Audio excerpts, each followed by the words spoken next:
Afternoon friends, কেমন আছেন সবাই? আশা রাখছি খুব ভালো আছেন আর আমরাও কিন্তু ভালো আছি। আমি মামুন আর ক্রিয়েশন অফ মামুন চ্যানেল থেকে আপনাদেরকে জানাই অনেক স্বাগত আর অনেক অনেক ভালোবাসা। বন্ধুরা, এখন বাজে হচ্ছে 12:25 আর আজ হচ্ছে শনিবার। আমি এখন থেকেই ভিডিওটা স্টার্ট করছি কারণ সকালবেলা ঘুম থেকে একটু দেরি করেই উঠেছি আর তারপর হচ্ছে সকালবেলা পুজো খাওয়া দাওয়া সব হয়ে গেছে, ঠিক আছে, সমস্ত কিছু কমপ্লিট। তা এখন এই যে সবজি কাটতে বসে গেছি। বাড়িতে ছিল হচ্ছে পালং শাক। তা ভাবছি কি, আমার হাজব্যান্ড আবার ওই মূলো বেগুন টেগুন দিয়ে সব তরকারি দিয়ে মানে এই শাকটা খেতে পছন্দ করে না।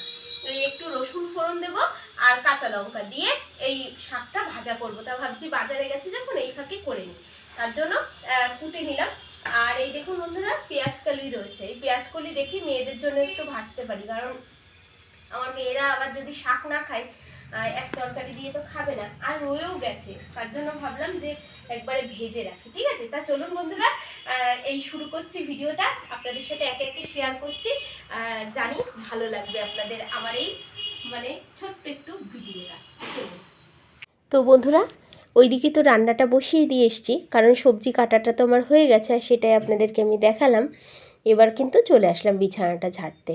ঠিক আছে, এই বিছানা ঝাড়তে ঝাড়তে কিছু গল্প আপনাদের সাথে করি, তাহলে বেশ ভালোই লাগবে আপনাদের সাথে।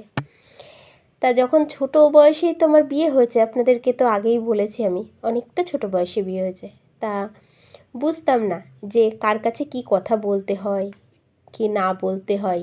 তখন প্রচুর লোক মজা নিয়েছে, কারণ ভাবতাম কি হয়তো তার কাছে একটা দুঃখের কথা বললে কেউ হয়তো বলবে না, মানে যার কাছে বলবো সে হয়তো আরেকজনকে বলবে না, কিন্তু তা নয়, সে আবার আরেকজনকে বলে দিয়েছে। এইভাবেই বিয়ের পরের থেকে প্রচুর ধাক্কা খেয়েছি। তা জীবনের মানে জীবনে অনেকখানিকটা পেরিয়ে এসে এখন বুঝতে পারলাম যে কারোর কাছে মনের কথা বলতে নেই, সবাই মজা নেবে, তার থেকে বরং চুপ থেকে নিজের মনের মতো করে চলাই ভালো, তাই নয় কি বন্ধুরা? এই দেখুন, আমার সংসারের কাজ কিন্তু আমিই করি। আমি কিন্তু পারলে একটা কাজের লোক রাখতেই পারি। হুম যে আমার বাড়ি এসে ঘর মুছে দিয়ে যাবে, বাসন মেজে দিয়ে যাবে, সমস্ত কাজ যেগুলো আমি মানে পারবো না সেগুলো করে দিয়ে যাবে, কাচাকুচি করে দিয়ে যাবে, কিন্তু না।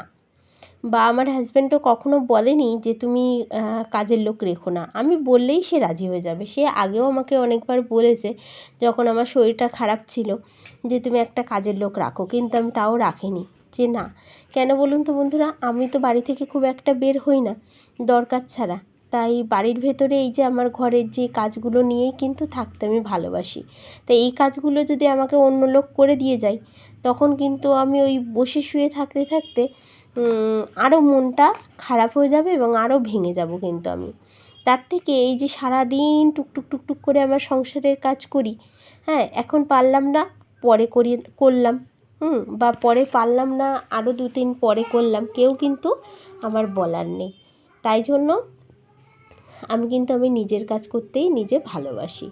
তা বন্ধুরা, মেয়েদের তো আজকে স্কুল ছিল না, কারণ আজ তো শনিবার, আর আজকের ভিডিওই আজকে আপনাদেরকে আমি দিচ্ছি। আমার ভিডিও কোনো রেডি করা নেই, গতকালের ভিডিওটাও গতকালেই দিয়েছি। ঠিক আছে, অনেকটাই কিন্তু আমার রাত হয়ে গেছিলো, কারণ হচ্ছে কি আমি আপনাদের আগের ভিডিওতে বলেছি যে আমি বড় মেয়েকে পড়তে দিতে গেছিলাম। ঠিক আছে বন্ধুরা, এই জন্য। আর কি বলুন তো, এই বিকেল করে মেয়েদের পড়া থাকলে আমি না ওই হেঁটে হেঁটে দিয়ে আসি নিয়ে আসি, তাহলে আমার একটু হাঁটাও হয় আর বাইরে বেরোলে বেশ মনটাও একটু ফ্রেশ হয়ে যায়। তার জন্য এই টুকটুক করে হেঁটে হেঁটে যাই আবার আসি, এই আর কি। আর আনার সময় বেশ আমার হাজব্যান্ডই বেশি নিয়ে আসে, আমি দিয়ে আসার সময় বেশিরভাগ যদি ওনার কোনো কাজ পড়ে থাকে তখন আমি দিয়ে আসি। তা চলুন, আপনাদের সাথে গল্প করতে করতে কিন্তু আমার বিছানাটাও গোছানো হয়ে গেল, ড্রেসিং টেবিলটাও মুছে নিলাম। আর এই ক্যাবিনেটটা দেখুন, আমি কিন্তু ওপর দিয়ে মুছছি, মানে কি সব কিন্তু ডিপ ক্লিন করিনি আমি আজকে।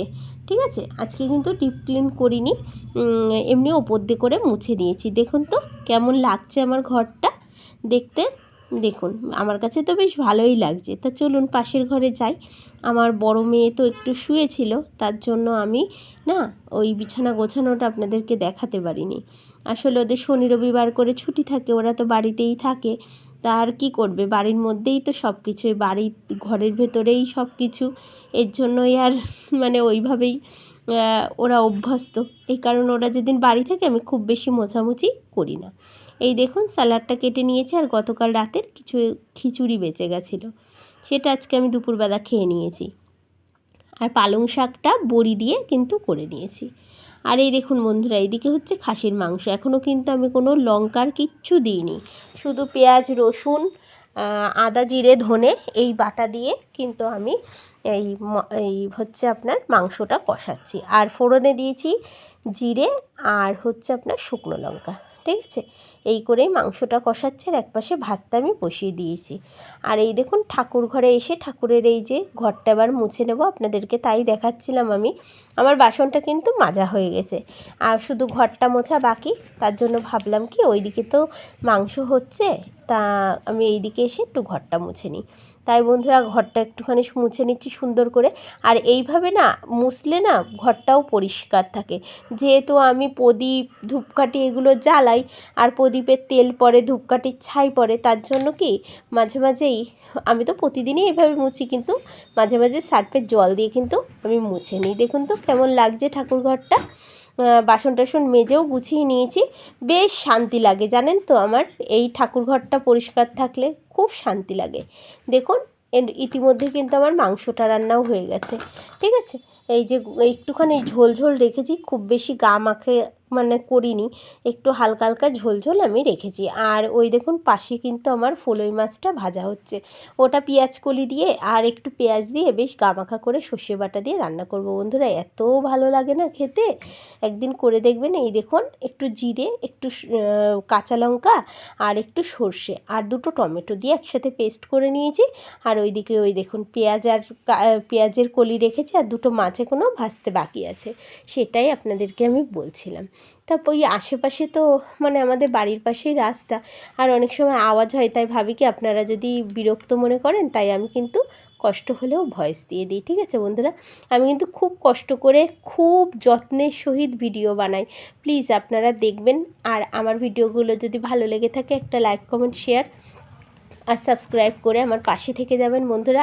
আগামী দিন আমি খুব ভালো ভালো ভিডিও আপনাদের জন্য নিয়ে আসবো, ঠিক আছে। আমার পাশে থাকবেন আপনারা, আমার সাথে থাকুন। আর এই দেখুন রান্নাঘরটাও কিন্তু মুছে নিয়েছি, আজকে খুব বেশি ভিডিও করতে পারিনি বন্ধুরা, কারণ কি বিকেলবেলা মেয়েদের নিয়ে আমি পড়াতে নিয়ে গেছিলাম।